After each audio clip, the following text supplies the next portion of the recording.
አሁን የደረሰን ሰበር ዜና ኢትዮጵያ ከምትሞት እኛ ሙተን ኢትዮጵያ እንድትኖር አንፈልግም። የሁላችንም የሆነች ነጻነትና ፍትህ የሰፈነባት በገናናነቷና በነጻነቷ በዓለም አደባባይ የምትጠራ ሀገር እንድትኖረን ምኞታችንም ነው።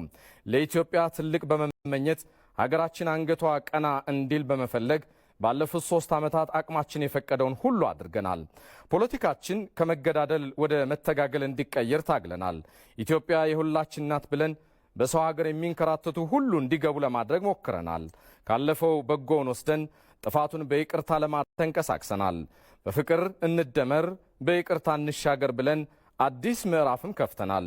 የመለያየትና የጥላቻ ግንብ አፍርሰን የመደመርና ህብረ ብሔራዊ ወንድማማችነት ድልድይን ልንገነባ ቃል የገባነውን ወደ ተግባር ለመተግበር አቅማችን የፈቀደውን ሁሉ አድርገናል። እንዲያገግምና መዋቅራዊ ለውጥ እንዲመጣም የዳኝነት ስርዓታችን እንዲሻሻል፣ የሰብአዊ መብት አያያዛችን እንዲስተካከል፣ የውጭ ግንኙነት መርሃችን ጎረቤት ተኮር እንዲሆን ታግለናል። በዚህ መካከል እንደ ሰው በርትተናል፣ እንደ ሰውም ደክመናል። እንደ ሰው አልምተናል፣ እንደ ሰውም አጥፍተናል። በኢትዮጵያ ህብረ ብሔራዊ አንድነት፣ በኢትዮጵያ ክብር